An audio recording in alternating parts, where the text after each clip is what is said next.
Damos inicio a la segunda clase del módulo de pediatría. Nos ha preparado una clase muy importante la doctora Silvia Oviedo, que es médica pediatra, especialista en neumonología pediátrica. Ella está a cargo del servicio de neumonología del Hospital Internacional de Niños Eva Perón. Doctora, te damos la bienvenida. Muchas gracias por compartir tu experiencia y tus conocimientos con nosotros. Estamos en pleno auge de patologías respiratorias en niños, así que va a ser muy útil todo tu aporte. Así que, bueno, te damos la bienvenida y te escuchamos. Gracias. Bien, ¿escuchan bien? Sí, te escuchamos muy perfecto. clarito. Clarito, excelente. Comience usted nomás, cuando usted quiera. Perfecto. Bien. Yo escuchaba un poquito entrecortado, por eso preguntaba. Bueno, vamos a hablar de patologías respiratorias en pediatría. La verdad que traté de resumir y buscar, digamos, lo más importante para presentar, pero bueno, es un poco complicado, ¿no? Igualmente busqué de presentar lo que les puede servir, sobre todo para la gente que está en el interior, que no todos son pediatras, así que bueno.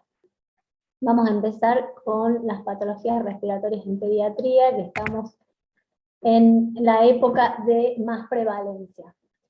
Como sabemos, nosotros en pediatría atendemos desde bebés, niños, hasta adolescentes, entonces en cada etapa de la vida tenemos que pensar en algo distinto que se presenta en cada etapa según corresponda. Entonces, las guardias pediátricas que están colapsadas en estas semanas, es muy importante que sepamos diferenciar lo que es una urgencia de una emergencia. La urgencia, según la OMS, es aquella patología cuya evolución es lenta, no necesariamente mortal, pero que debe ser atendida como máximo en las próximas 6 horas de la consulta. Las causas son diversas y la gravedad es variable, pero genera una necesidad de que la consulta sea atendida en las próximas 6 horas. La emergencia es aquella situación, caso, en el que requiere una atención en la próxima hora de la consulta, porque puede llegar a la muerte. Entonces, las urgencias respiratorias son las patologías más prevalentes de mayor mortalidad en los servicios de urgencias hospitalarios pediátricos. La elevada carga asistencial facilita el colapso, los errores en el diagnóstico y en el manejo de estos pacientes. Entonces, por lo tanto, necesitamos establecer una estrategia de diagnóstico claro, basados en las guías y consenso. Eso hace que disminuya los errores y la variabilidad en la atención. La demanda de atención en los servicios de urgencias tuvo una creciente demanda, no proporcional a la oferta, en lo que se refiere tanto a recursos materiales como a recursos humanos. Esto está dado por diversos factores, tanto como el crecimiento poblacional, el aumento en la prevalencia de enfermedades crónicas, que esto favorece los factores de riesgo ante estas patologías agudas en los pacientes crónicos, la utilización de los servicios de urgencia como una consulta ambulatoria para patologías no urgentes, y la cultura de la inmediatez que es tan frecuente en nuestra sociedad. Recordando la fisiología respiratoria, que los niños tienen una demanda alta de oxígeno. A diferencia de los adultos, el niño tiene un consumo de oxígeno de 6 a 8 mililitros kilo minuto, y los adultos de 3 a 4 mililitros kilo minuto. Por lo que nosotros en pediatría tenemos las urgencias son más frecuentemente de causa respiratoria, a diferencia de los adultos, en lo que las urgencias son preferentemente de causa circulatoria. El niño puede presentar una hipoxia tisular mucho más rápida que el adulto. Entonces, cuando evaluamos la función respiratoria, necesitamos primero observar la taquipnea. Observar, la taquipnea implica un aumento del trabajo respiratorio, la bradipnea es un signo ominoso, como dijimos, la taquipnea dependerá de la edad, No es lo mismo una frecuencia respiratoria en un bebé, en un niño o en un adolescente. Hay que evaluar la mecánica respiratoria, evaluar retracciones, ronquido, estridor, sibilancias y la disminución de la entrada de aire. La insuficiencia respiratoria, que en el espectro es lo último que se presenta, es un estado clínico caracterizado por una oxigenación y o ventilación inadecuados, que puede caracterizar funcionalmente como un estado que requiere una intervención para prevenir el paro respiratorio o cardíaco. Es fundamental una evaluación clínica correcta para reconocer a los niños en riesgo de sufrir insuficiencia respiratoria. Ahora vamos a distinguir los 4 problemas respiratorios que pueden llegar a producir una insuficiencia respiratoria. Esta distinción la tomo del curso PALS de soporte vital avanzado pediátrico, del cual formo parte del grupo de instructores, y a los que de paso aprovecho a invitar a todos los médicos que trabajen con niños a que lo realicen. La verdad que es un curso muy práctico que genera una conciencia de tratamiento para el paciente, un esquema que nos permite manejar, evaluar, identificar e intervenir en forma adecuada cada uno de estos problemas.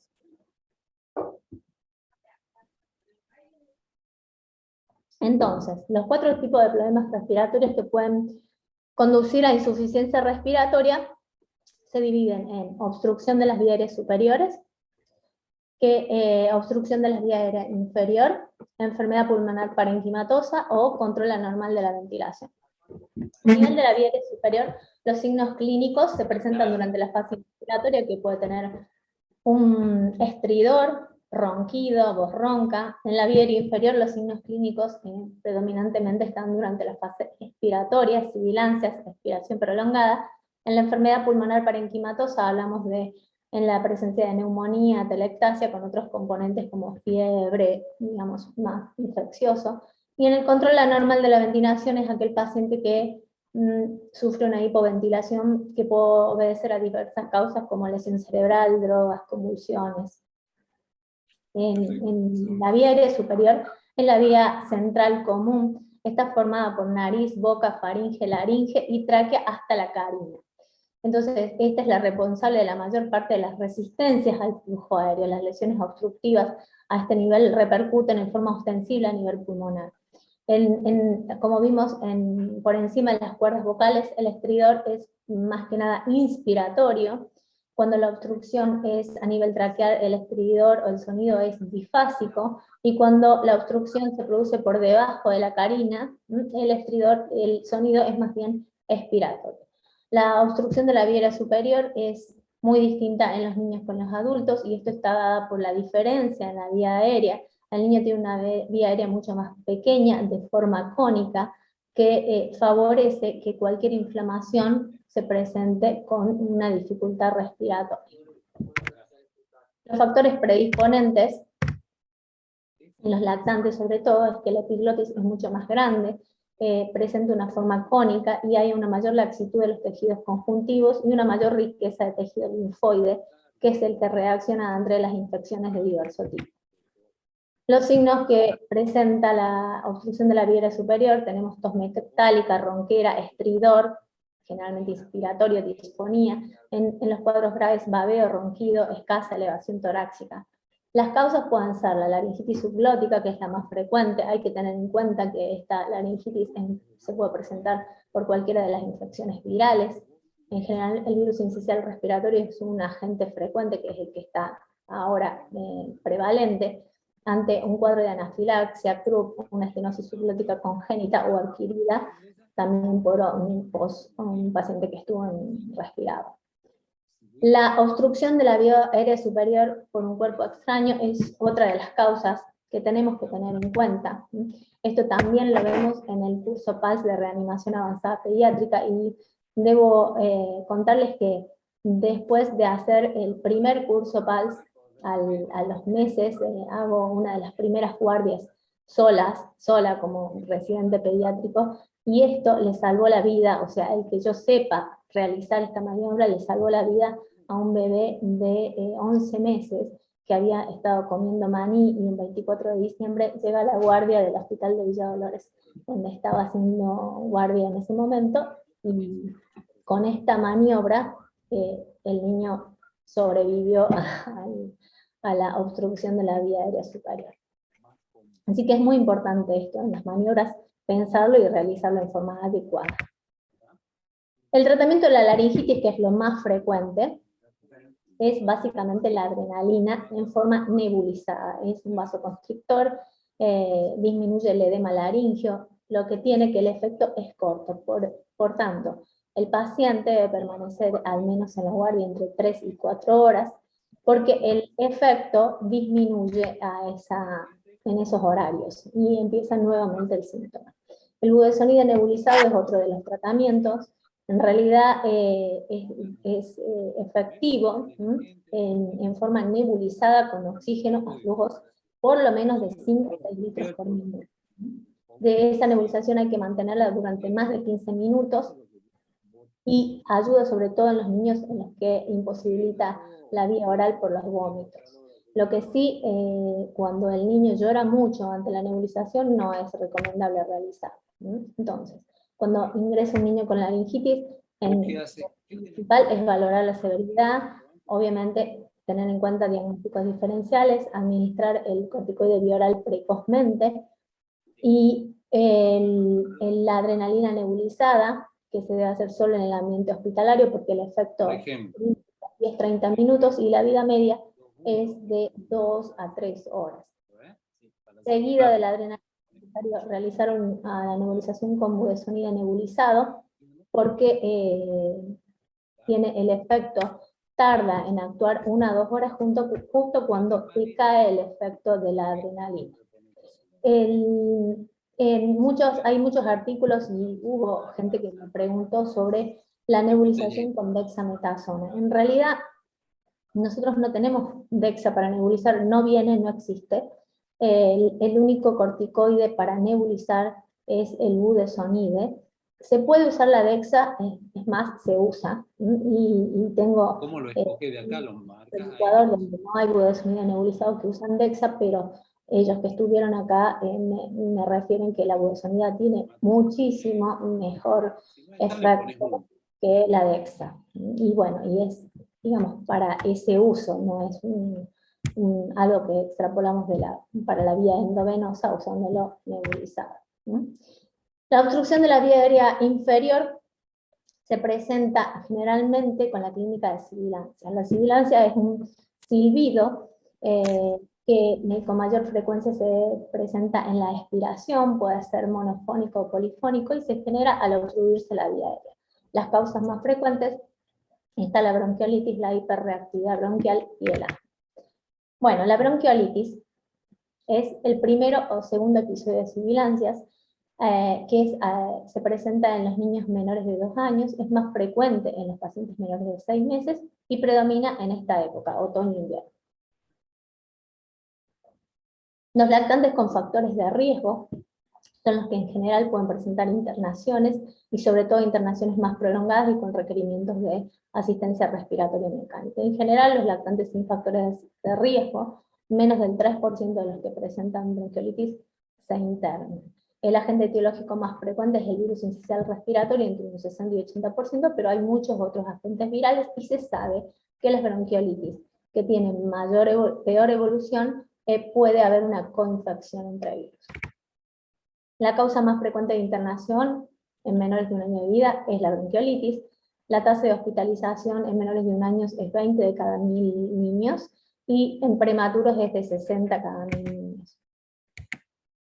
Entonces, la bronquiolitis es un cuadro clínico que tiene una incubación de 48 horas aproximadamente, empieza con un catarro, rinorrea, una tos leve, y el periodo de estado en los 3 próximos 7 días, que puede presentar taquipnea, tirajes, sibilancias. En algunos casos se asocia con fiebre, conjuntivitis, irritabilidad, vómitos, inapetencia, y el periodo de convalescencia es lo que hay que tener en cuenta, que puede durar incluso hasta 3 semanas, obviamente si no presenta complicaciones.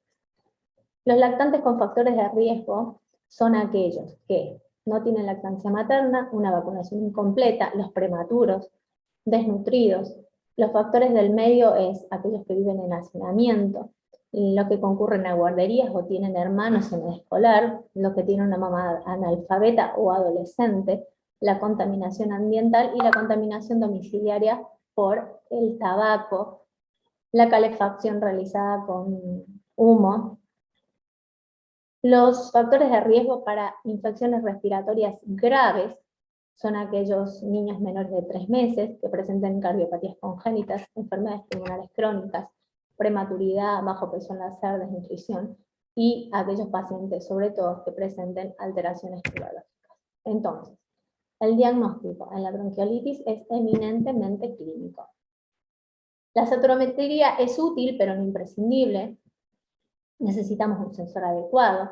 La radiología la usamos ante un cuadro de grave y mala evolución, y la pesquisa etiológica es útil para la vigilancia epidemiológica en el hospital y para el uso racional de antibióticos. Usamos el puntaje de TAL como para evaluar los criterios de gravedad, en los cuales en esto evaluamos la frecuencia cardíaca, respiratoria, las sibilancias, el uso de músculos accesorios. Esto nos da un puntaje que nos permite determinar si es leve, moderado o grave. De por sí, solo la reducción de la ingesta en menos del 50% en un lactante en las últimas 8 o 12 horas se asocia a hipoxemia y a mala evolución. Aunque no estemos ante un lactante con un puntaje de TAL de 9, pero si tenemos un lactante que redujo su ingesta menos del 50%, hay que evaluar la internación. Si presenta dificultad respiratoria grave, con mayor razón. Si tiene un antecedente de apneas evidente o referida también, obviamente cianosis. Si presenta algún factor de riesgo como prematuridad o algún factor de riesgo socioambiental, también hay que considerar la internación. Entonces, en la bronquiolitis tenemos un infiltrado predominantemente linfocitario, hay necrosis del epitelio respiratorio, tapones mucosos, edema. Esto lleva a una obstrucción parcial o total de los bronquiolos. Produce áreas de hiperinsuflación, áreas de atelectasia. Esto lleva a una alteración de la ventilación perfusión y esto favorece la hipoxemia.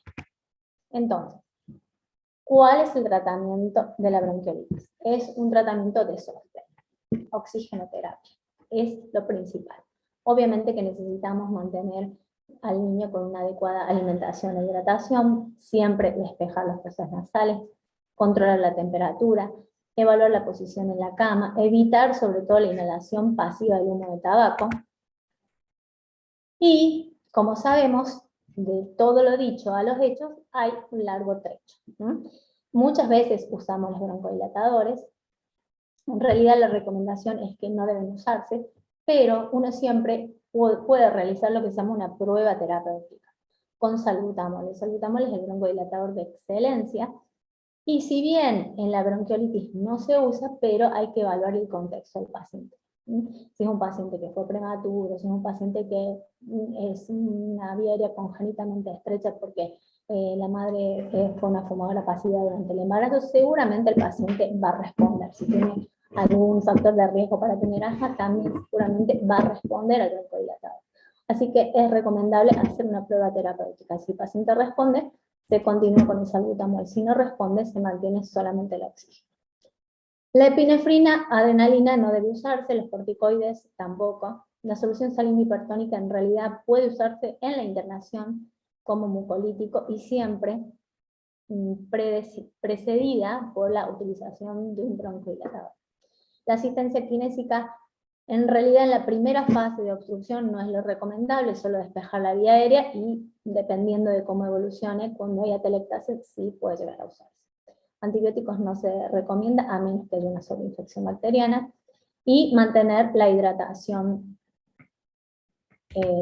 preferiblemente vía oral. Entonces, la oxigenoterapia se la puede administrar por sistemas de bajo flujo o sistemas de alto flujo. En sistemas de bajo flujo tenemos la cánula nasal y la máscara simple. Son los más usados.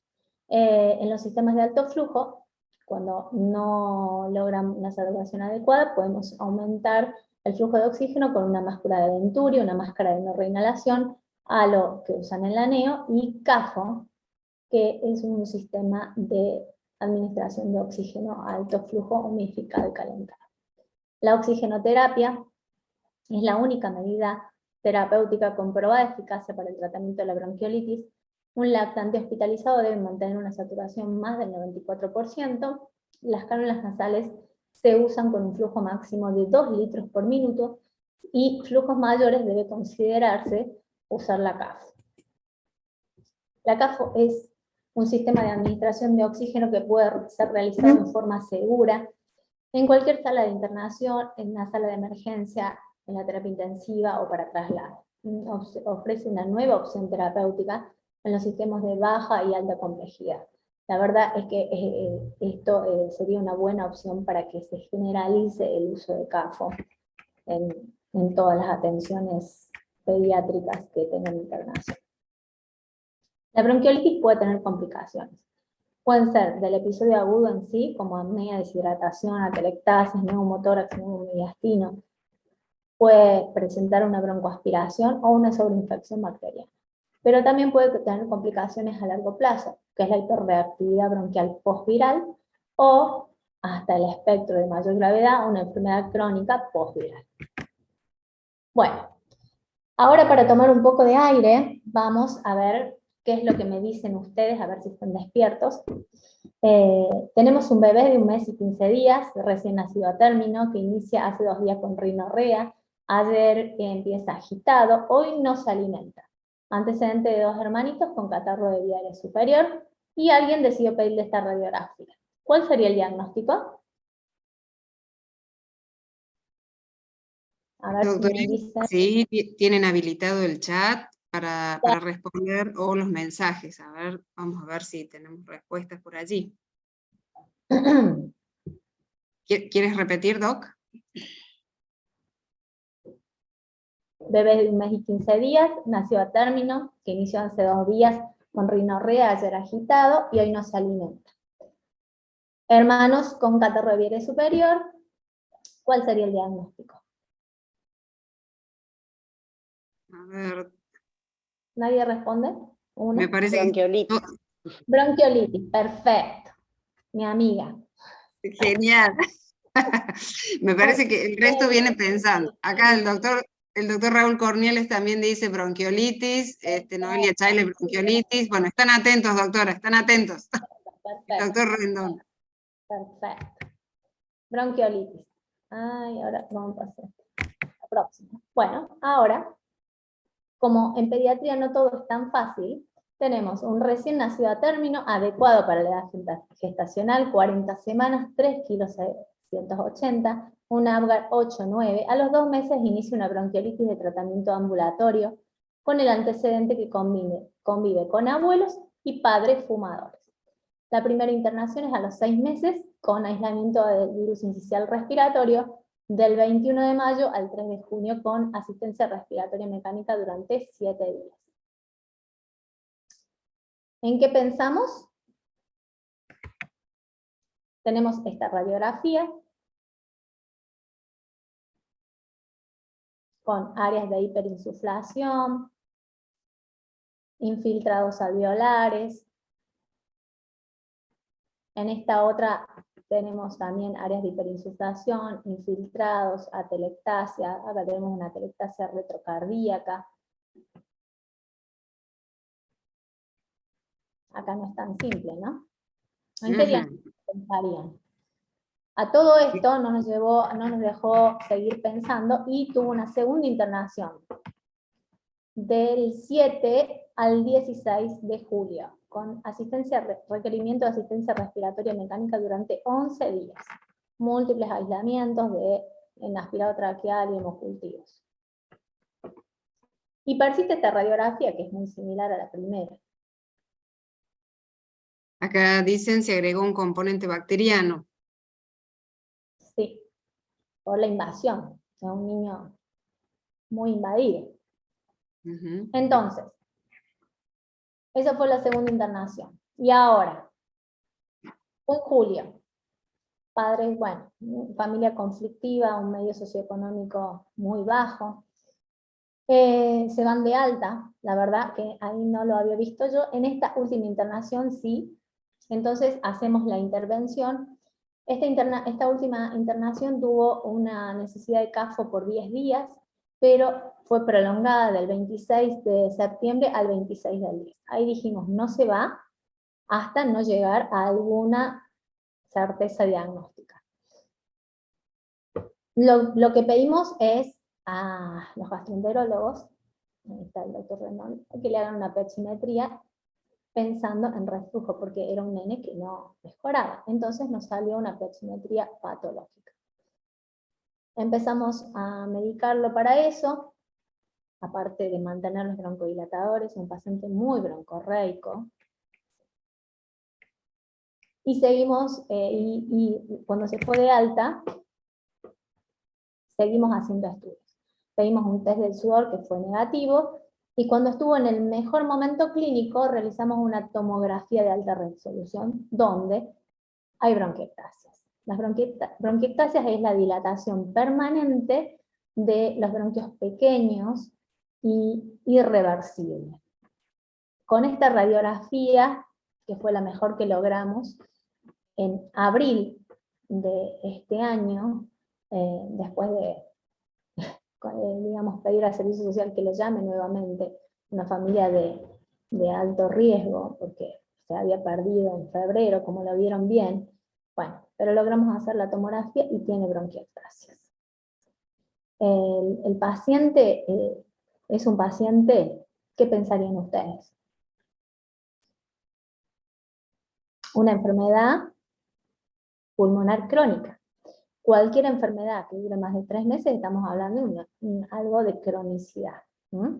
Entonces, ¿qué es lo que tenemos que pensar en un lactante sibilante, que sería este caso? Puede ser que el lactante tenga un episodio único y vuelva a su línea de base, y esté perfecto, como puede ser en este caso, que hablamos de una cronicidad. Tiene un episodio aguda, mejora relativamente, vuelve a tener otro episodio de mayor o menor intensidad de gravedad, pero nunca llega a mejorar totalmente. La recurrencia distinta es aquel paciente que tiene el episodio, llega a estar perfecto, y ahí vuelve a tener otro episodio. Eso nos diferencia el lactante. Un niño sano con sibilancia de un niño sibilante crónicamente enfermo. Entonces nos hace pensar en diagnósticos diferenciales. Entonces, nuestro reto diagnóstico son las sibilancias recurrentes, sobre todo en los niños menores de 5 años. Las causas más frecuentes son las infecciones virales. El asma como segunda causa en frecuencia, y que también es desencadenada por los virus. O las causas menos frecuentes tenemos la fibrosis quística, en la que tenemos que pensar, una displasia broncopulmonar, cardiopatías congénitas o el cuerpo extraño de lo que hablamos. Más raras tenemos masas mediastínicas, inmunodeficiencias, la disquinesia ciliar, bronquiolitis obliterante, bronquiectasias, síndromes aspirativos y malformaciones vasculares y pulmonares. La bronquiolitis obliterante vendría a ser aquella enfermedad que después de un cuadro viral grave persiste con sibilancias y que tiene todos los componentes que tiene esta niño. Obviamente llegamos al diagnóstico después de descartar todos los otros diagnósticos. Así que en este paciente estamos pensando en una bronquiolitis obliterante. Entonces, ¿cuándo pensar en causas secundarias? Cuando, por ejemplo, en reflujo, este paciente también tiene reflujo, cuando el paciente presenta pobre respuesta a la medicación, infecciones respiratorias recurrentes, un vómito fácil. La aspiración de cuerpo extraño la tenemos que pensar en aquellos pacientes que después de un episodio abrupto de tos o estridor después de la alimentación o del juego, empieza a presentar infecciones recurrentes o signos de foco pulmonar. La traqueomalacia es aquel paciente en el que el estridor se presenta desde el nacimiento y tiene escasa respuesta al tratamiento. La tuberculosis tenemos que pensarla en aquel paciente con una epidemiología positiva, pobre respuesta a los tratamientos convencionales y mal progreso o pérdida de peso. La fibrosis quística en aquellos pacientes también que tengan infecciones respiratorias recurrentes del nacimiento, una falla de crecimiento y deposiciones absortivas. Hoy en día, con la pesquisa neonatal, muchas veces vemos a los pacientes con un diagnóstico desde que están asintomáticos, y eso nos favorece iniciar el tratamiento con mucha anticipación a que se presenten todos estos síntomas. Un paciente con cardiopatía congénita, obviamente, lo tenemos que pensar ante un paciente con un soplo, cianosis alimentarse, hepatomegalia, falta de crecimiento. La disquinesia ciliar primaria, si bien es una enfermedad poco frecuente, en este año, ya entre el año pasado y este, tuvimos 2 diagnósticos. Uno a nivel de consultorio externo, la doctora Navas me manda una paciente justamente con un situs inverso y que no mejoraba de su bronquitis productiva persistente. Mandamos a hacer los estudios que la verdad que es complicado porque se hacen solamente en Buenos Aires y en un solo centro, que es el Hospital de Niños Ricardo Gutiérrez. Y obviamente se hace primero el estudio de los cilios y después, aparte del óxido nítrico, y después se envía para hacer el estudio genético. Y la otra paciente que estuvo internada en el servicio de clínica y me consultaron también, las chicas, las pediatras del servicio de clínica lo pensaron porque vieron un situs inverso en una paciente que no mejoraba rápidamente. El anillo vascular hay que pensarlo en aquellos pacientes que tienen una ocultación patológica persistente y pobre respuesta al tratamiento. La displasia broncopulmonar tiene que tener el antecedente de prematurez y el requerimiento de ARM o oxígeno durante más de 30 días. Las inmunodeficiencias también hay que pensarlas en aquellos pacientes con fiebres e infecciones recurrentes. La falla de crecimiento no siempre está presente, si bien son enfermedades poco frecuentes, pero siempre hay que tenerlas en cuenta, ¿no? Hay varios pacientes que están en seguimiento, pacientes que fueron catalogados, por ejemplo, hace unos años se hizo el diagnóstico en conjunto con la doctora Natalia Tawil, que es la inmunóloga, la única inmunóloga pediatra del noroeste argentino a la que derivamos los pacientes, un paciente que había sido tratado con diagnóstico de asma hasta los 10 años, y yo lo veo a los 10, 11 años, y me llama la atención que el paciente no mejore con el tratamiento. Yo siempre les digo a los pacientes, la verdad que llegar a un diagnóstico no es fácil, requiere el compromiso tanto del paciente, de los padres, como de uno. La persistencia a las consultas, la concurrencia, digamos, en forma recurrente, porque si no, uno no lo puede pensar. Si el paciente va a un médico, después va a otro, después va a otro, y cada uno vuelve a empezar y vuelve a empezar. Entonces, en realidad en este paciente se llegó al diagnóstico porque era un paciente que no terminaba de estar bien. Mejoraba, pero no terminaba de estar bien. Entonces, un paciente catalogado como asmático, que uno supone que la madre refiere que hace bien el tratamiento, que cumple con todo y que no termina de estar bien, tiene que empezar a pensar en que no es asma. El asma se trata y se controla con una medicación adecuada, se trata y se controla. Este paciente persistía broncorreico, muchas infecciones, rinitis, rinosinusitis, y lo envié a Tucumán. Obviamente, previamente a eso, le realizo una tomografía y tenía bronquiectasias, así que como descartamos todo lo demás, fibrosis quística, reflujo, todo lo demás, lo envío a Tucumán y sí, el paciente tiene una gamma-globulinemia y ahora está tratado con gamma-globulina subcutánea. Entonces, en estos pacientes sí nos sirven los exámenes complementarios, radiografía, tomografía, test del sudor, PPD para tuberculosis, sería de esófago gastroduodenal, que nos permite descartar, digamos, por compresiones como los anillos vasculares y un examen cardiovascular. Bueno, el estudio de Tucson se realizó, fue un estudio que generó un cambio en el pensamiento, porque lo realizaron en Estados Unidos, en Tucson, Arizona. Enrolaron los recién nacidos desde mayo de 1980 hasta octubre de 1984 e hicieron un seguimiento durante los próximos 6 años, tomando en cuenta síntomas, realizando funciones pulmonares. Y ahí llegaron a la conclusión y dividieron a los sibilantes en sibilancias tempranas transitorias. Se asociaban con niños prematuros, padres fumadores, en los que el niño nace con una vía aérea congénitamente estrecha, aquellos pacientes con hermanos en edad escolar, la concurrencia a guardería, ¿no? En general estas sibilancias desaparecían en los primeros 3 años de vida. Los sibilantes persistentes de inicio temprano incluyen a aquellos pacientes con episodios recurrentes de sibilancias que están asociados a las infecciones virales, sin antecedentes de atopía en sí mismo y sin antecedentes de atopía de historia familiar, de asma y alergia. Los síntomas persisten durante toda la edad escolar.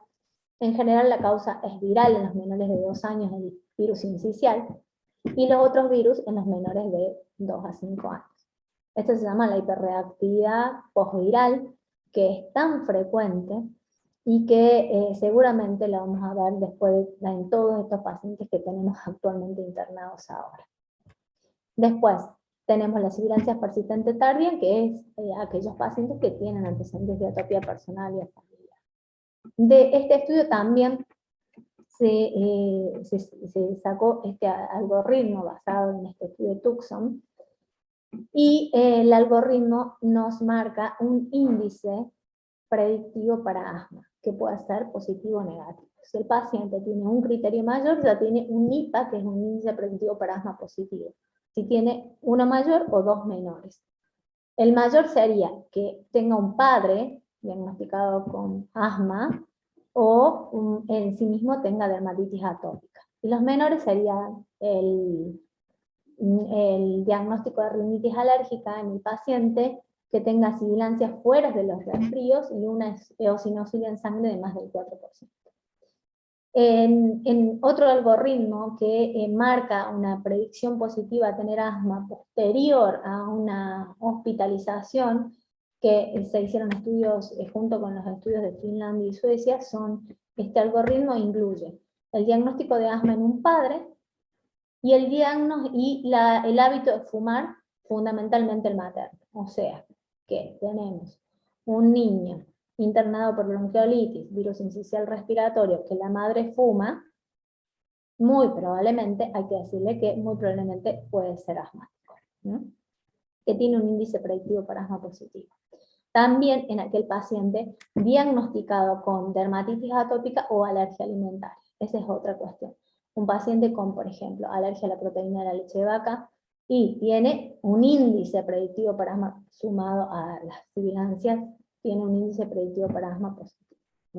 Es uno mayor o 2 menores. Los menores son sensibilización a aeroalergenos, que eso se hace en los niños más grandes, las sibilancias por otros virus que no son sincicial, y una eosinofilia también, o eosinopenia durante los cuadros virales. Bueno, el asma. El asma es la enfermedad inflamatoria crónica más frecuente en la edad pediátrica. Intervienen diversas células, se da en individuos susceptibles a la hiperreactividad bronquial. Esto provoca episodios recurrentes de sibilancias, disnea, dificultad respiratoria, tos, todo secundario a la obstrucción bronquial, que esta puede ser de intensidad variable, y lo importante es que puede revertir espontáneamente o con broncodilatadores. El GINA es una estrategia global para el manejo y la prevención del asma, que cada 2 años presenta una actualización. La última es de este año, y en base a revisión de todos los artículos que se presentan. Sabemos que el asma, desafortunadamente, es la enfermedad crónica más frecuente en la edad pediátrica. La prevalencia en la Argentina es de aproximadamente el 12%, pero afortunadamente puede ser efectivamente tratada, y la mayor parte de los pacientes pueden lograr un control adecuado, evitando los síntomas, tanto durante el día como durante la noche, con poca o ninguna medicación de rescate en lo posible, y llevar una vida productiva y totalmente físicamente activa. Lo primero es evitar las crisis, y luego evitar los síntomas en todo momento. Entonces, es un trastorno inflamatorio crónico. Presenta una hiperreactividad bronquial, que puede ser desencadenada frente a múltiples estímulos. La obstrucción bronquial es de grado variable y de duración variable, y puede ser reversible tanto espontáneamente como mediante el tratamiento. En general se presenta el asma como un iceberg, porque lo que nosotros vemos es muy poco de todo lo que hay, y eso, lo que hay abajo es básicamente inflamación, ¿no? La hiperreactividad bronquial es la respuesta exagerada frente a diversos estímulos. Está determinada por la contracción del músculo liso, pero también por el edema de la mucosa.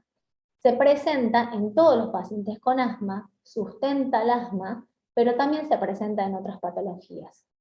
Es un fenómeno que puede ser objetivable y mensurable con la espirometría. La fisiopatogenia, entonces, el asma es el resultado de la interacción tanto de factores genéticos del huésped y medioambientales. Los más relevantes son los genéticos, que hay múltiples genes involucrados, la obesidad es uno de los factores del huésped que más presenta riesgo de crisis más severas y de asma que no se controle. En el sexo hay mayor prevalencia en varones antes de los 14 años, los alergenos pueden ser múltiples, pero las infecciones virales son los principales desencadenantes de la crisis. El tabaquismo es uno de los factores de riesgo, junto con la polución ambiental, el humo ambiental, uno de los mayores factores de riesgo para que se presenten crisis más seguidas.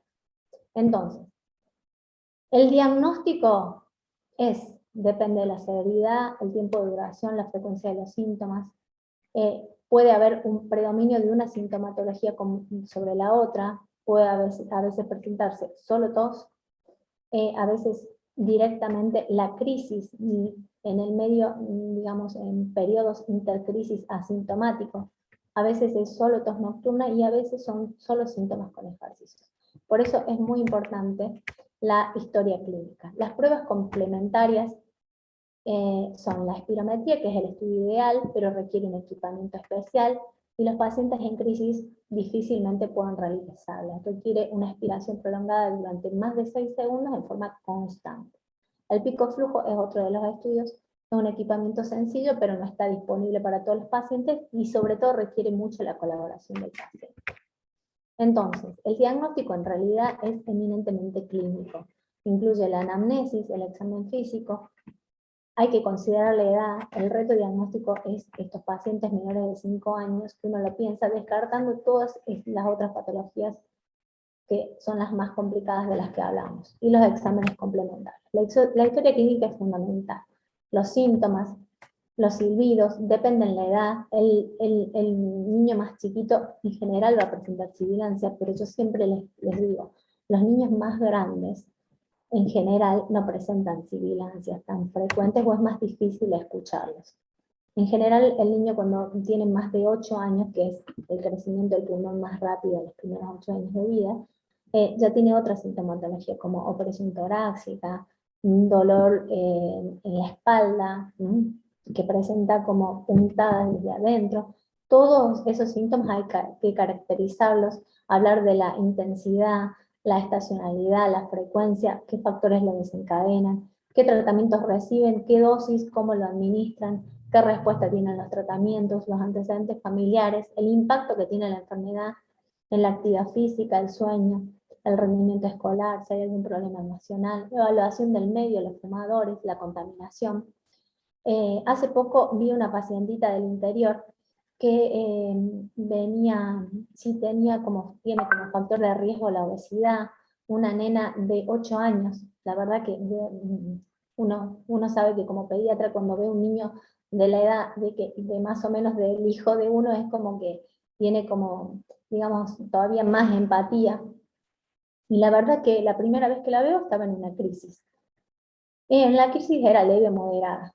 Tratamos la crisis, la mamá me decía, viene esto, estoy cansada, hace meses que viene así, y bueno, nada, tratamos la crisis, le doy todas las pautas, cómo hacerlo.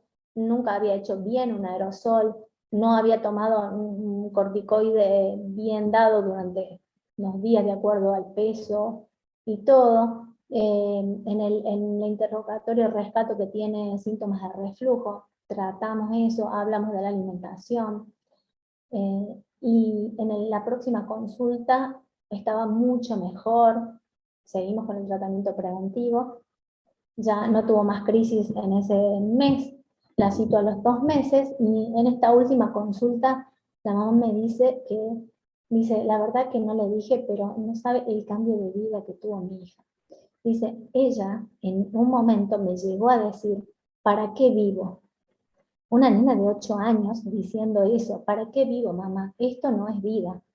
La verdad es que es algo, digamos, que emociona, porque la nena me decía, sí, ahora me siento bien, puedo correr y no me ahogo, no me agito, y ahora tengo ganas de vivir, me dijo. Así que realmente por ahí con un tratamiento mínimo, el paciente anduvo perfecta. Así que es muy importante llegar al diagnóstico. Entonces la anamnesis es fundamental. La tos en general es el síntoma más frecuente, y las sibilancias generalmente están presentes solo en las exacerbaciones. Hay que evaluar durante las crisis de disnea qué grado de severidad tiene, y sobre todo la respuesta terapéutica. Siempre les digo a los pacientes, muchas veces cuando el paciente, lo que hablo, el reto diagnóstico de los menores de 5 años, si el paciente, la madre me dice, la verdad que le hago el salbutamol y mejora, entonces tiene altas chances de TDAH, ¿no? Porque es, digamos, lo fundamental, le hace el broncodilatador y mejora, ¿no? Entonces, en los antecedentes es importante la historia familiar. El asma en la madre es un factor de riesgo altísimo. El asma en la madre, el hábito de fumar en la madre, el tabaquismo pasivo durante el embarazo o activo peor. Y los factores desencadenantes son múltiples, pero siempre en primer lugar las infecciones virales, ¿no? Cuando en esta época llega el paciente y me dice, ay, está con un ataque de alergia, y está con rinorrea, tos productiva, le duelen los ojos, la garganta roja, y eso dista mucho de ser un ataque alérgico, muy probablemente sea una infección viral. En general vienen así, y la madre también con moco y con todo, y me dice, él me contagió de la alergia, le contagió. Le digo, en realidad es un virus que le desencadena la crisis. Los virus son en todos los trabajos los principales desencadenantes de las crisis asmáticas, tanto en niños como en adultos. Entre el 80 y 85% de las crisis se detectó el virus respiratorio, algún virus mediante PCR en estos trabajos, y en 2/3 de las muestras, las crisis más graves correspondían a rinovirus y enterovirus. En los primeros 3 años de vida, la infección por rinovirus se habla de que puede predecir el desarrollo de asma a los 6 años. Y el pico del rinovirus en general se produce en otoño y primavera. Entonces, la fisiopatología es la obstrucción bronquial por una resistencia al flujo de aire. En la crisis asmática, esta obstrucción está dada por el espasmo, el edema y la hipersecreción. Eso lleva a un cierre prematuro de la pequeña vía aérea, que produce atrapamiento aéreo en algunas áreas. La resistencia al flujo aéreo produce alteración de la ventilación. El atrapamiento aéreo produce oclusión de los vasos circundantes, y esto lleva a una alteración en la perfusión.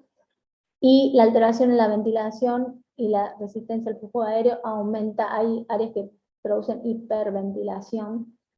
Todo esto lleva a una alteración de la ventilación-perfusión, que es lo que lleva a las alteraciones gasométricas y metabólicas. Entonces, como primera instancia en la crisis asmática se presenta la contracción del músculo liso. Por eso, yo en general a los pacientes les digo, apenas empiece con un poco de tos, agitación, es fundamental que empiecen con el broncodilatador. Porque si uno empieza con el broncodilatador las primeras 6 horas del inicio de los síntomas, tiene muchas más probabilidades de revertir la broncoobstrucción. Es la fase precoz. El componente inflamatorio es menor. Cuando ya hay edema de la pared, es la fase de continuación, aumento de la permeabilidad vascular endotelial y ya la crisis está en las próximas 6 u 8 horas. La hipersecreción mucosa es la etapa tardía, en cuyo mecanismo se agrega el componente inflamatorio. Entonces aumenta la hipersecreción de moco. Entonces puede llegar hasta la oclusión o taponamiento de las pequeñas vías aéreas. Y en esta etapa en general es cuando el paciente está internado y va por el 5º o 6º día de internación y me llaman, no puedo destetarlo del oxígeno. Lo primero que les digo es, tratemos de sacar la vía, dejar el oxígeno, bronquidilatador, kinesio y que se mueva, que tosa. Porque esto es lo que pasa. Hay áreas de, digamos, de atelectasia que producen un shunt, entonces eso hace que el paciente persista con el requerimiento de oxígeno, aunque ya esté en la etapa secretora, que ya no tenga la obstrucción tan severa como al inicio. Entonces, ¿qué usamos para el diagnóstico de las crisis? El score de UTS, que es el que más usamos en las guardias, donde evaluamos el murmullo, el tiraje, las sibilancias, el estado de conciencia, y nos divide las crisis en leves, moderadas o graves. El interrogatorio tiene que ser rápido y dirigido, ¿no? Como dijimos, en esta etapa las guardias están, digamos, sobrepasadas de consultas, entonces por eso lo que les decía es importante guiarse de guías para llegar a un diagnóstico rápido y tratamiento precoz. El interrogatorio tiene que estar dirigido al tiempo de evolución de la crisis, el tratamiento administrado previo, el que tiene de mantenimiento, las enfermedades asociadas y los factores de riesgo. Los factores de riesgo de crisis grave, uno lo tiene que tener siempre presente.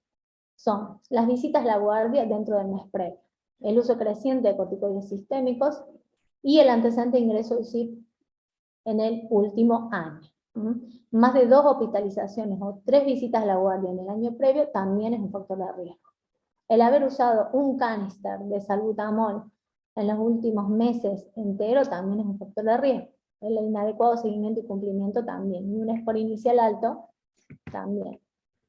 El tratamiento lo que busca es lograr una broncodilatación y sobre todo una oxigenación adecuada. Como dijimos, nuestros niños tienen un consumo alto de oxígeno, nuestros pacientes, entonces lo primero que tenemos que hacer es el oxígeno, que es la principal droga broncodilatadora. Luego los broncodilatadores y los corticoides, que son los antiinflamatorios por excelencia. El oxígeno hay que usarlo siempre en las crisis moderadas a graves, porque en general cursa con la alteración de la relación ventilación-perfusión. La oxigenación adecuada mejora la eficacia de la terapia broncodilatadora, y suele ser en realidad el aspecto más descuidado. Muchas veces es preferible realizar en los niños con crisis moderadas nebulizaciones con oxígeno, que nos va a aportar la FiO2 que necesitamos de 40 a 60%, con un flujo de oxígeno de 4 a 8 litros, lo que no logramos por ahí con las cánulas nasales, que solamente podemos usarla hasta 2 litros. Si el paciente satura bien con una máscara simple, es preferible esa, porque sabemos que la máscara de no reinhalación, si bien aporta una FiO2 más alta, pero los flujos de oxígeno son muy altos. Entonces esto también seca la vía aérea y produce otros trastornos como sangrado nasal, dolor, odinofagia, que también hay que tenerlo presente. Mantener la saturación 94% está bien. La nebulización versus el inhalador de dosis medida, el aerosol presurizado. Muchas veces los padres en la consulta dicen, en la guardia lo nebulizaron, pero me dijeron que la nebulización ya no se usa. La nebulización con oxígeno es una cosa, en la casa es otra. El oxígeno, como dijimos, es la principal droga. Cuando dicen no me hacen nada con los pacientes que están internados, y le digo, le están poniendo lo más caro que hay, que es el oxígeno, así que es una droga. El aerosol presurizado lo que tiene es una rapidez de administración de la medicación. Está recomendada sobre todo para los pacientes y para el tratamiento domiciliario. Es rápido, llega bien, las partículas son pequeñas, informándole a los padres de cómo realizar una técnica adecuada. En general, digamos, el inhalador es más fácil de administrar y más rápido que una nebulización, pero en el ambiente hospitalario, en las crisis moderadas a graves, es mejor realizar la nebulización porque administramos 2 medicaciones con una sola técnica.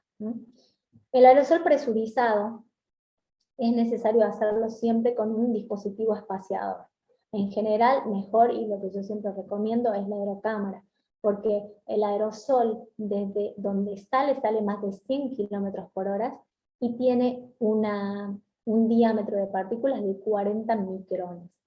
Las partículas que se pueden inhalar en general son las de menos de 10 micrones. Entonces necesita esa distancia para que vaya perdiendo la velocidad y disminuya el volumen de la partícula para que pueda ser perfectamente inhalada. Las aerocámaras favorecen el depósito de droga en el pulmón, evitando el depósito de droga orofaringea, que es la que puede producir los efectos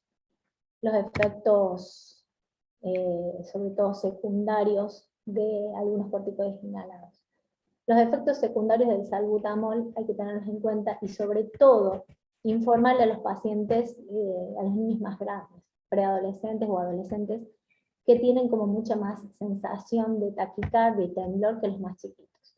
En general aparecen luego de la administración, es de corta duración y no presentan riesgo inmediato ni tardío. Pero sí durante la internación y cuando usamos en dosis altas hay que tener riesgo a la hipocalemia. El bromuro de hipertropio es otro broncodilatador que en realidad es de acción más lenta, es menos potente, pero la acción es más prolongada que el salbutamol. Es un anticolinérgico y en realidad se usa asociado con el salbutamol para tener una mayor respuesta. La dosis puede ser de 4 a 8 PAF y cada 6 horas. Los corticoides en las crisis es lo primero que se indica. En realidad el corticoide de preferencia se debe administrar vía oral a 1 miligramo kilo día. Se le puede administrar una dosis de ataque, la dosis de todo el día en una vez, y luego seguir 1 miligramo kilo día dividido en 3, que es cada 8 horas. En el caso de no poder utilizar la vía oral, recién ahí se evalúa la vía endovenosa con una hidrocortisona o una dexametasona. El sulfato de magnesio es una droga de segunda línea que se usa durante la internación, que la evidencia habla que es beneficioso en las crisis severas que no presentaron mejoría con el tratamiento convencional. Los efectos adversos son escasos, pero hay que tenerlos en cuenta como hipotensión, hipotonía, hipotermia, colapso circulatorio, y la dosis es de 25 a 50 miligramos kilo. El miércoles di la clase de sibilancias en pediatría, que en realidad a lo que apuntaba es a que en cada edad uno tiene que llegar a un diagnóstico para no usar en todos lo mismo. O sea, no podemos usar una bronquiolitis sulfato de magnesio, porque no es lo mismo una infiltración linfocitaria de la bronquiolitis que una infiltración eosinofílica o neutrofílica del asma. Entonces, también hay que tener en cuenta que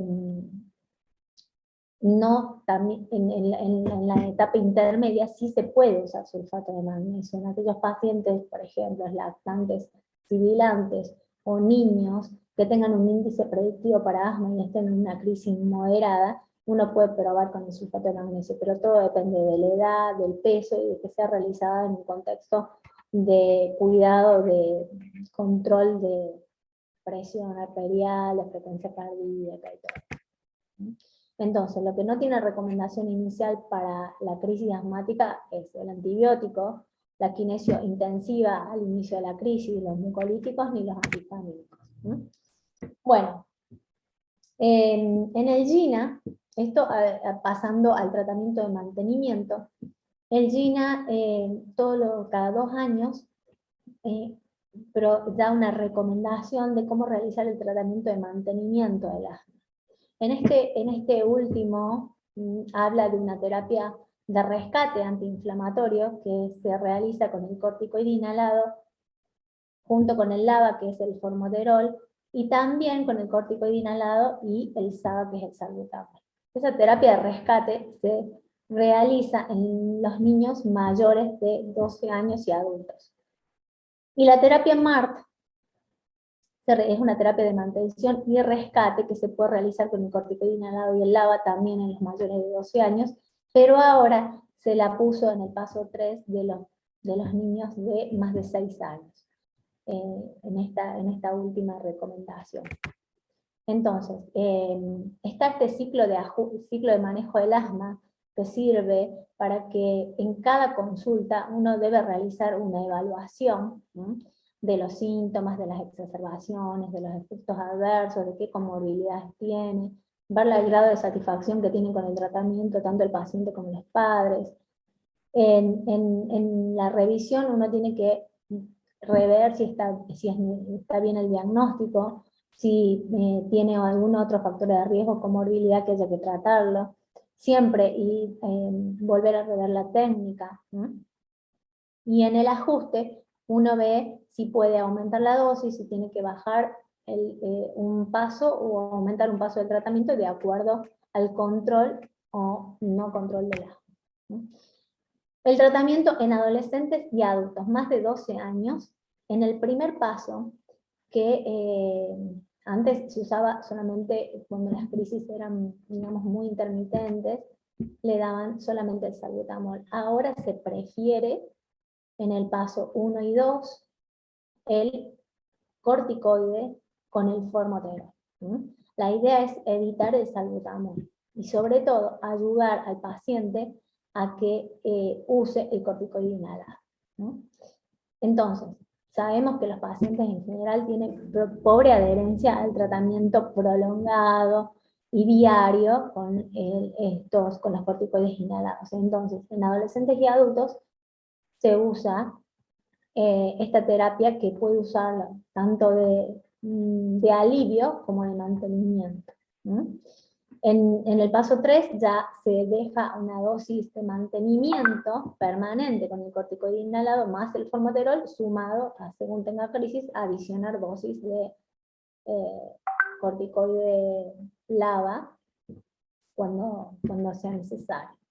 En el paso 4 va aumentando las dosis de los corticoides, y el paso 5 ya es para biológicos.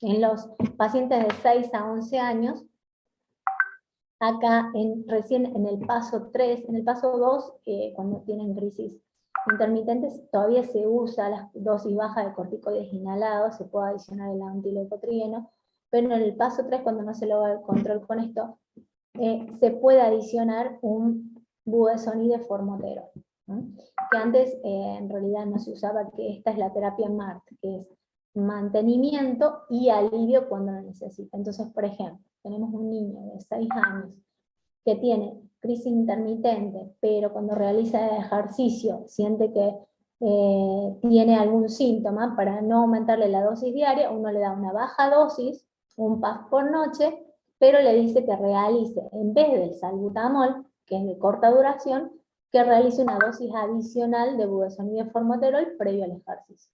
Porque el formoterol es un broncodilatador de larga duración, pero que tiene un efecto rápido al inicio de la acción. Y esto que lo adicionaron en esta última guía es las recomendaciones para menores de 5 años. En los menores de 5 años, acá hay que considerar en el paso 1, por ejemplo, acá dice, en aquellos sibilantes que no son frecuentes, pero que presentan sibilancias con los virus, que tienen pocos intervalos entre los síntomas, o sea que tienen una infección viral, el otro mes otra infección viral. Entonces, considerar hacer un curso intermitente de corticoide inhalado junto con el salbutamol, ¿no? Entonces, cuando el paciente tenga el episodio viral, uno le hace el corticoide inhalado junto con el salbutamol, ¿sí?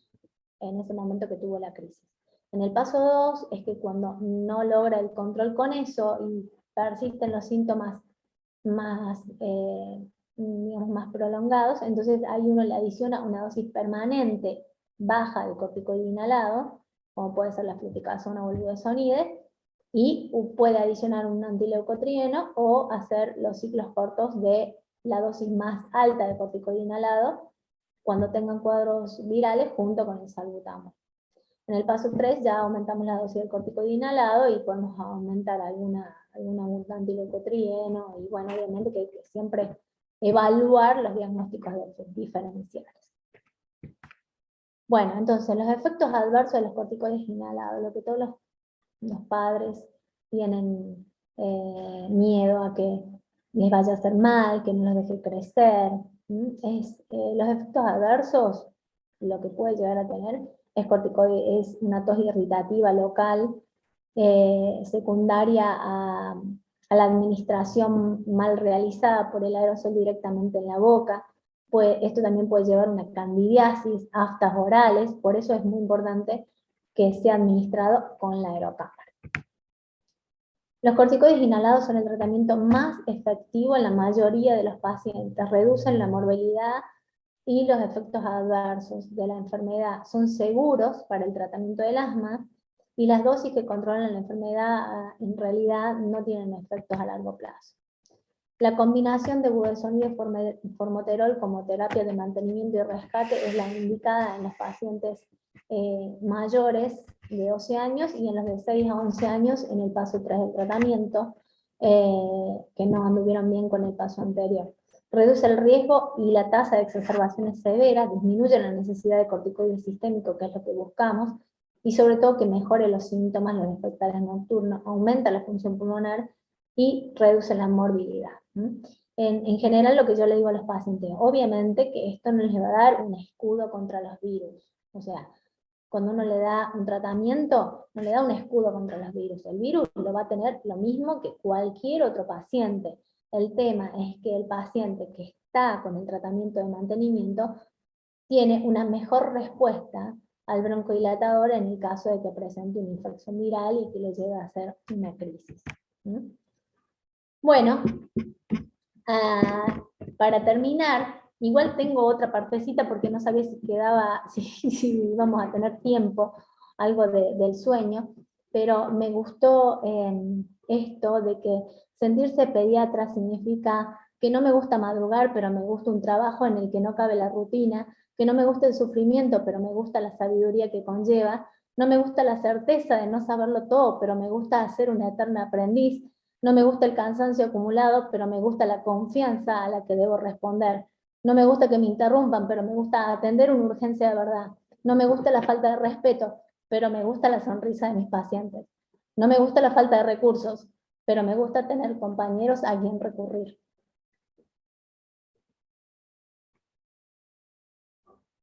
Hermoso. Mira, doctora, ese es el mejor resumen. El mejor resumen. Hermoso. Bueno, primero te agradezco muchísimo porque toda esta tarea, ustedes están a full en esta época del año con la atención, están saturados, eso ya sabemos, y sin embargo han tenido la dedicación de compartir con nosotros.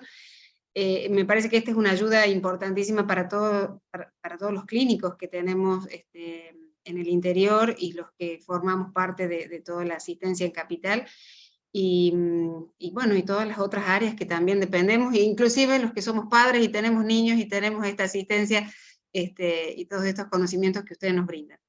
Doc, le vamos a dar recibimiento a la doctora María Julieta Álvarez Parma, que es médica pediatra, jefa del Servicio de Clínica Médica del INEP, y a la doctora Patricia Carrizo, que es médica pediatra, especialista en infectología pediátrica, y que nos pueden ayudar que sé que son parte de tu equipo, un equipo excelente del Hospital Eva Perón, y que nos pueden ayudar a reforzar algunos conceptos y que pueden hacer su aporte importante. Si quieren doctoras a habilitar su cámara y mientras ellas habilitan, doctora Oviedo, quería hacerte una observación sobre, no observación, al contrario, me llamó mucho la atención esa experiencia que contaste de la importancia que tiene para los niños sentirse bien, y quizás nosotros decimos, uy, bueno, es un broncoespasmo, a las mamás nos molesta, y para el niño es terriblemente, emocionalmente invalidante no poder jugar, no poder salir a correr con sus amigos, y uno no tiene conciencia de esa importancia. Yo siempre les digo a los padres, la tos no es parte de la personalidad de nadie, porque dicen, no, pero él siempre tose así. No, o sea, no es parte de la personalidad de nadie la tos no es algo que venga, vino con él, no.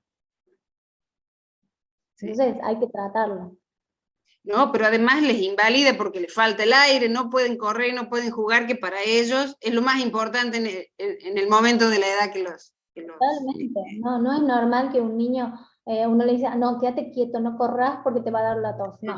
Yo siempre le digo a los padres, no, usted tenemos que lograr que él corra y que no se agite, no se canse y que haga todo lo que tiene que hacer un niño, que sobre todo es correr, jugar.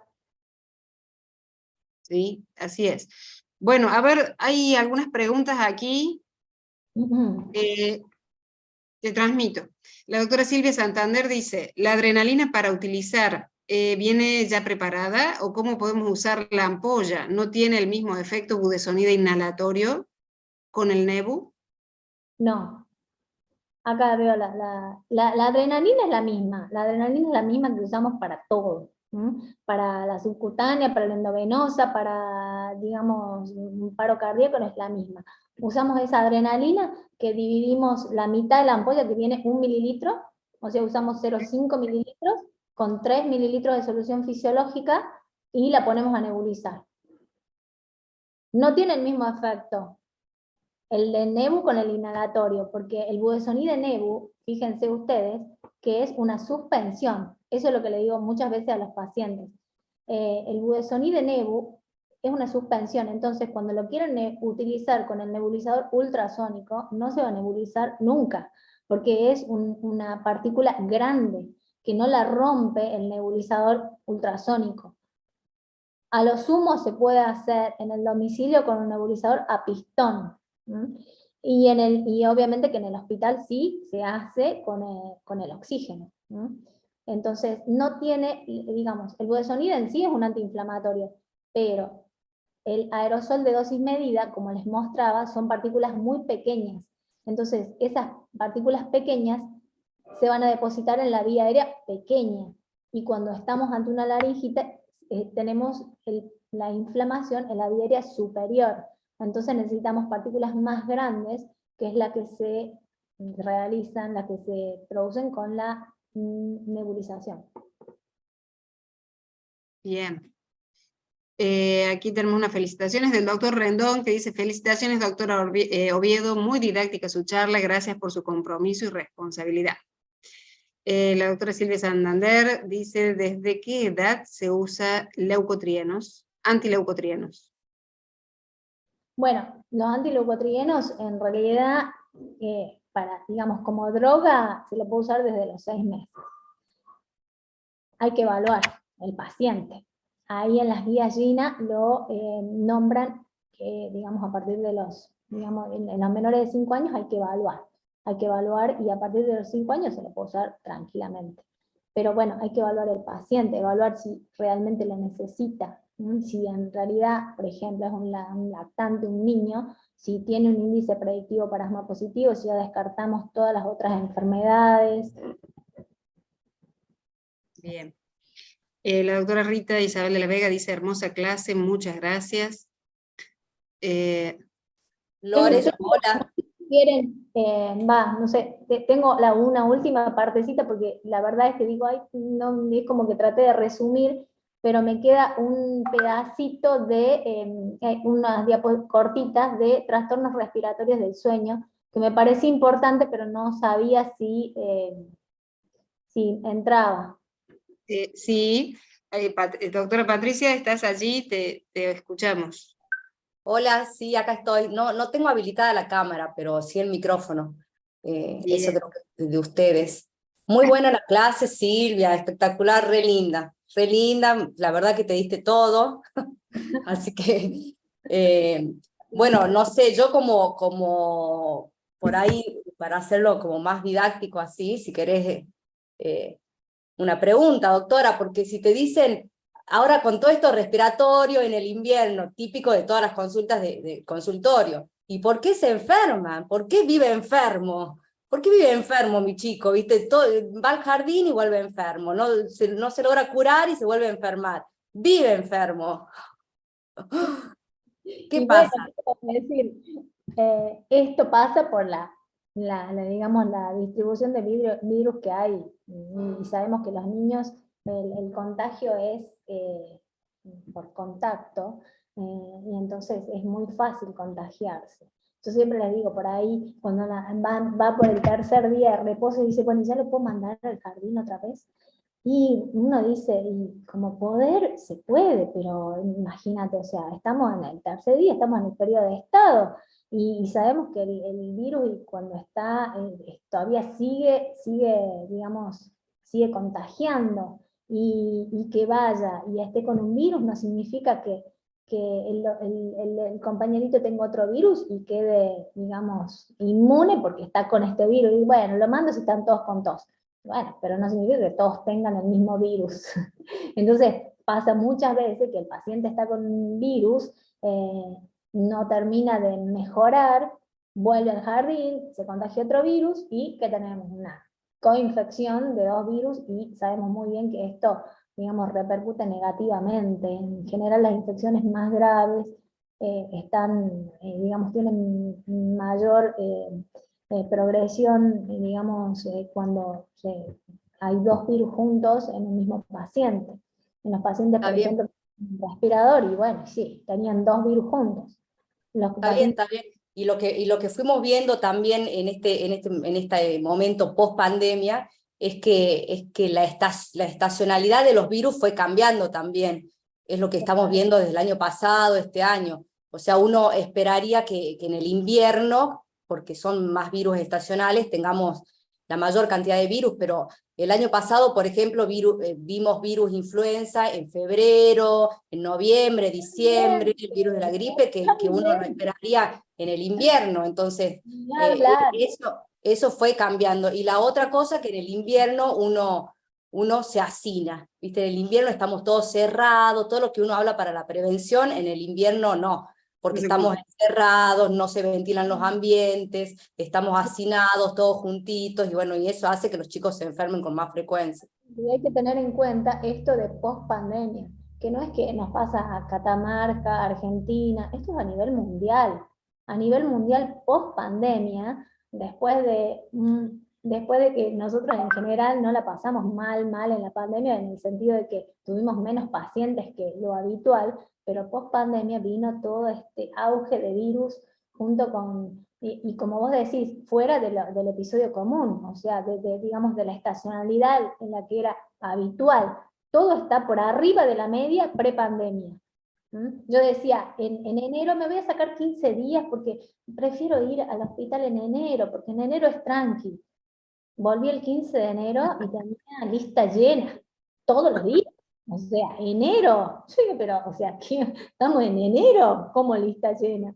Y sí, o sea, no, esto fue, y como yo le decía, es a nivel mundial. O sea, tengo amigos que están en Ecuador y me dicen, pasa lo mismo.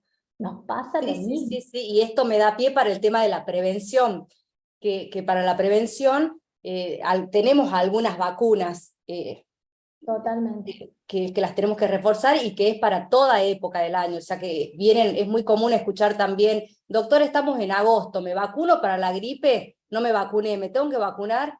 Y sí, sabemos que la vacuna de la gripe está en el calendario nacional como obligatoria y gratuita para todos los niños menores de 2 años, y aquellos mayores de 2 años que tengan factores de riesgo. Pero la prevención comienza desde la madre, o sea, comienza desde la mujer embarazada que tiene ese bebé por nacer. O sea, la vacuna de la gripe no se la puede dar en el menor de 6 meses, entonces la mujer embarazada, una de las estrategias es vacunarlas justamente para prevenir todo lo que decíamos factores de riesgo, por ahí el lactante menor de 3 meses, que sea un embarazo controlado para que no tengamos después un bebé prematuro, que no tengamos una mamá que fuma para que no tengamos esta hiperreactividad bronquial después. O sea, todo comienza desde el médico de adultos, o el médico de familia, o el ginecólogo, aquel que está viendo a esa mamá para prevenir todo lo que ya cuando lo tenemos internado ya llegamos tarde. Y sí, todo comienza. Y hablando de prepandemia, pospandemia, ya sabemos que la OMS declaró el final de la pandemia, pero el virus COVID existe. Ahora tenemos un aumento de casos de COVID, así que también es una oportunidad como para evaluar si están vacunados o no. O sea, en cuanto a prevención, no solamente tenemos la vacuna antigripal, sino la vacuna contra el virus COVID. También tenemos como obligatorias y gratuitas en el calendario nacional la vacuna para el neumococo, que es una de las principales causas bacterianas de neumonías y causas respiratorias en los niños. Y otra vacuna también para prevenir las enfermedades respiratorias es la vacuna contra Bordetella pertussis, que es la quíntuple que uno le da al bebé, o tos convulsa, que uno la da a los 2, 4, 6 meses, un refuerzo a los 18 y otra en el adolescente a los 11 años. Y que también se debe dar a la embarazada. O sea, todo como parte de la prevención, digamos. Totalmente las vacunas. Genial. Y bueno, que la prevención también, yo siempre, la verdad que en las consultas mías, siempre la secretaria viene y me mira, y todavía está con el paciente y todavía está, porque en realidad yo le digo, o sea, los aerosoles, el antileucotrieno que todo el mundo quiere que le den, la vitamina, y todo eso es, diga, una ayudita, obviamente, que, digamos, todo esto es integral, se tiene que alimentar bien, tiene que dormir bien, no tiene que usar pantallas, o sea, hay que hablar de todo eso en la consulta, porque no es solamente esto, el aerosol, cómo hacerlo bien, sino también lleva todo lo otro, lo ambiental, lo higiénico-dietético, el ejercicio físico. ¿Cuántas veces vemos a los nenes que están con la pantalla, que no hacen ejercicio? Muchas veces me dicen, dale un certificado para que diga que tiene asma, así no lo hacen hacer. Digo, no, al contrario. Tiene asma, tiene que buscar ejercicio todos los días, tiene que hacer todos los días ejercicio. Así que eso también es importante. Es parte de la conducta preventiva también, preventiva secundaria, digamos. Doc, acá hay otra pregunta, te transmito para las dos. ¿La kinesioterapia respiratoria debe hacer un paciente broncorreico? ¿Durante la internación es conveniente si no está con la crisis o es preferible ambulatorio? Sí, bueno, si está en la etapa, hablando de una crisis asmática, si está en la etapa productiva, que ya pasó, digamos, la etapa de más obstrucción, si está en la etapa en la que el niño está mejor, sin la taquipnea de la obstrucción, digamos, inicial, si ya es la broncorrea, y sí, le ayuda. Depende también la edad, no es lo mismo un nene de 1 año, de 2, a un adolescente. En realidad, los adolescentes o niños en edad escolar, en esos pacientes en realidad uno habla más de los ejercicios respiratorios, que también digamos, los indica el kinesiólogo, pero la idea es que tosa. Digamos, la tos es el mecanismo de defensa para eliminar las secreciones. Justamente muchas veces cuando está en la etapa productiva, el paciente va, que ya pasó la internación, va al consultorio, y yo le digo, bueno, que salte, que corra, que suba a la cama elástica si la tiene, que le hagan cosquillas para que se ríe y tosa, y los padres me miran, ay, nosotros le decimos que se quede quietito, que no tosa, y no, o sea, ¿cómo va a eliminar el moco si no tose? La única forma de eliminarlo es tosiendo. Es más, sabemos que tenemos los pacientes neurológicos que, digamos, que tienen una patología neurológica y que les dificulta toser, y en esos pacientes tenemos graves problemas porque no tosen. Claro. Y también hablaban de que la tos les facilitaba el tema de la expansión cuando había telectasias y esto, ¿verdad? Sí, sí, sí. Bien. Pregunta el doctor Carvajal, ¿qué dosis máxima se utiliza en corticoides inhalados? Y la dosis máxima para el budesonide puede ser 800 a 1200 microgramos día, que sería la más alta, 800. En general, uno usa 200. El corticoide, por ejemplo, el budesonide que viene con el formoterol, por eso hablo de la asociación de LABA, el formoterol, viene con menos dosis. Viene un bude 80 con un formoterol 4,5 o un bude 160, ya no viene el de 200. O sea que la asociación con el broncodilatador de larga duración hace que podamos disminuir la dosis del corticoide inhalado. La idea es esa. Otra pregunta dice la doctora Isabel de la Vega. Doctora, entonces en el caso donde llega un bebé de 6 meses con rinorrea, una tos leve, una febrícula y sin sibilancias, se alimenta bien, pero muy congestionado. Y si es el primer episodio, bueno, o sea, está en el periodo de inicio. Yo les digo, bueno, esto puede andar bien con el spray nasal y nada más, o controlar la temperatura, evaluar la evolución, o puede ser que necesite un broncodilatador, hay que evaluar los factores de riesgo, digamos, hay que verlo en el contexto al paciente. Tiene una febrícula, tos leve. Si es el primer episodio, yo le digo al paciente, y bueno, esto es una bronquiolitis, porque ya tiene una tos leve, febrícula, 6 meses, rinorrea, entonces, bueno, hay que control a las 48 horas, pautas de alarma a la madre. Sí, por de tal y cito a las 24, perfecto, ¿sí? Eso es lo perfecto. Bien, allí el doctor Oscar Reales dice, excelente exposición, doctora, soy cirujano del interior ante la aparición de un cuadro quirúrgico concomitante a una de estas patologías respiratorias. ¿Qué nos sugiere hacer en este caso? Y el cuadro quirúrgico en general son, digamos, urgencias, emergencias, o sea, hay que mejorar lo más que se pueda y digamos, intervenirlo, porque, o sea, si es una apendicitis y está con una crisis asmática, pero bueno, digamos, la apendicitis se puede, digamos, la crisis se puede mejorar, dar el broncodilatador y resolver el cuadro quirúrgico. No vamos a dilatar el tiempo quirúrgico por algo respiratorio que en realidad se puede tratar. Bien. Dice Clara Zapata, buenas noches. ¿Qué clase de actividad física se aconseja? Es más o menos lo que decía la doctora Patricia hace un ratito. Toda, la que le guste al niño, la que lo haga, la que lo disfrute, cualquiera. Bien. Muchas veces uno dice natación, pero si no le gusta, si no está al alcance, es cara, no siempre está al alcance de que uno lo pueda hacer, por ahí no es fácil que vayan todos los días a natación, cualquier actividad física que los mantenga, digamos, en movimiento. Lo que al niño le guste y que pueda tener una constancia. Exactamente. 10. Julieta dice, excelente, Doc Oviedo, muy claro, muy completo. Isabel dice, muchas gracias por responder, estamos viendo todos estos casos en estos días. Bueno, creo que no hay más preguntas. Doctora, ¿qué tienes vos para agregar? Me dijiste que tenías algunas diapos más. ¿Es cortito o es muy extenso?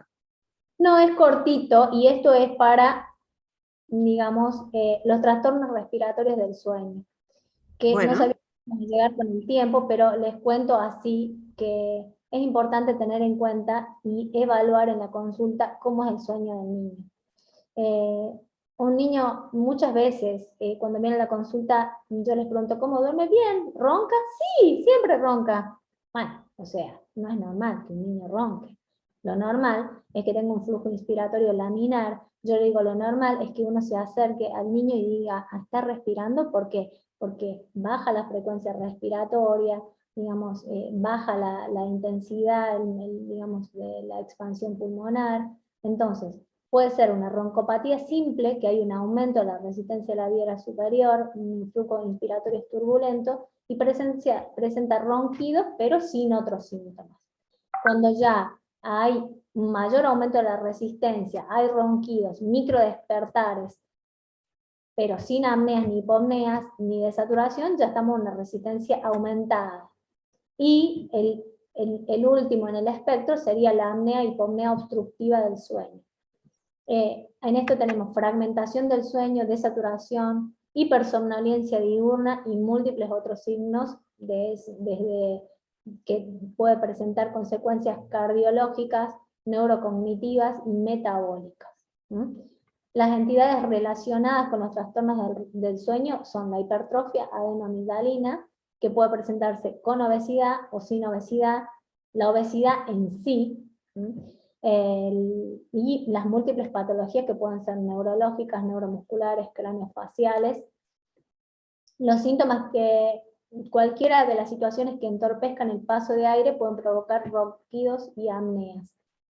La hipertrofia adenoides, una desviación del tabique, por eso es importante en la consulta evaluar cómo está el tabique del niño, ver cómo respira por la nariz, evaluar la presencia de pólipos, ver si hay rinitis, alergia, si presenta una macroglosia o una retromicrognatia, evaluar el tamaño de las amígdalas. Normalmente el aire tiene que fluir. Cuando hay ronquidos hay un colapso de la vía aérea y la apnea es la máxima expresión de ese colapso. Entonces, en nocturno pueden presentar ronquidos, una respiración ruidosa, pausas, un sueño intranquilo, respiración bucal, posturas anormales como una hiperextensión, y la sudoración profusa es otro de los síntomas, incluso la enuresis. Todo esto debemos evaluar en la consulta. No solamente estos síntomas nocturnos, sino a su vez puede presentar síntomas diurnos como cefaleas, hipersomnia que se presenta a veces. Muchas veces el síndrome de apnea obstructiva del sueño está relacionado con la hiperactividad y el déficit de atención, un bajo rendimiento escolar, cansancio, retraso en el desarrollo postnaturatal.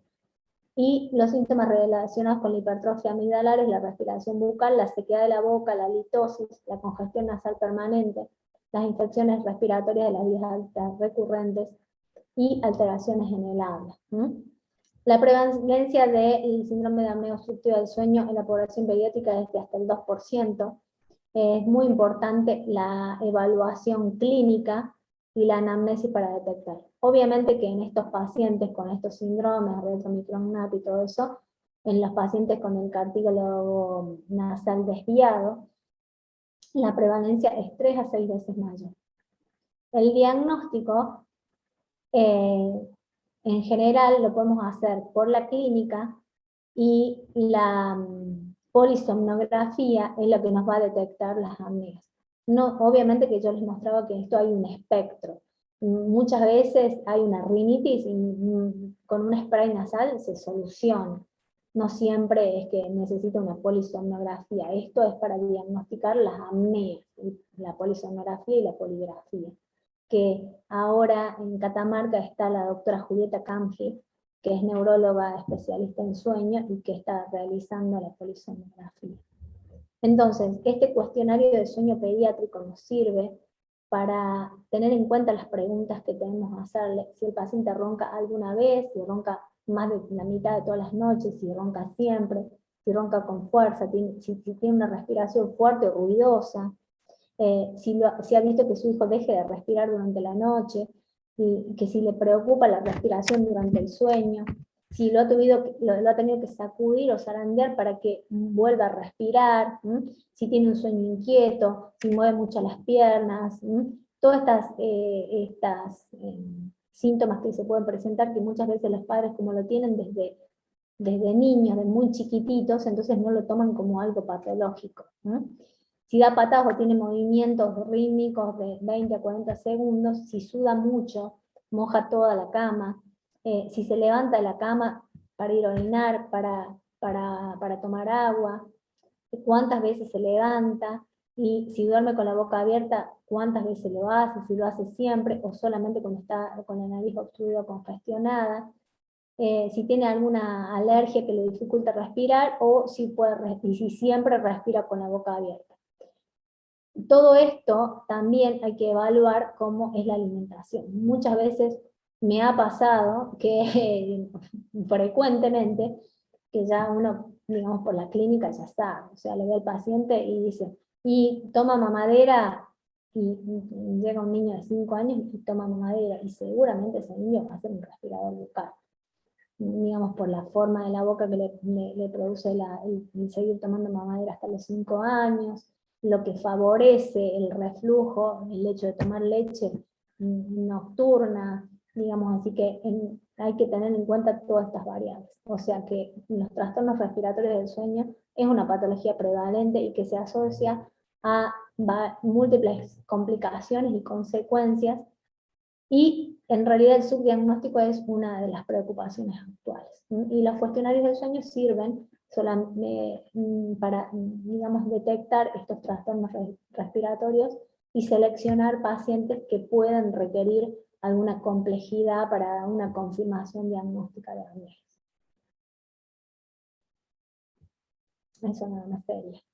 Bueno, 10. Mira, dos conceptos muy útiles, perdón, y que nos sirven a todos para la consulta. Les agradecemos muchísimo, el Colegio Médico les agradece muchísimo. Les agradecemos a las dos doctoras que han estado participando con nosotros y dándonos toda su experiencia. Perdón. Sé que están trabajando mucho. ¿Te contagiaron tus hijas?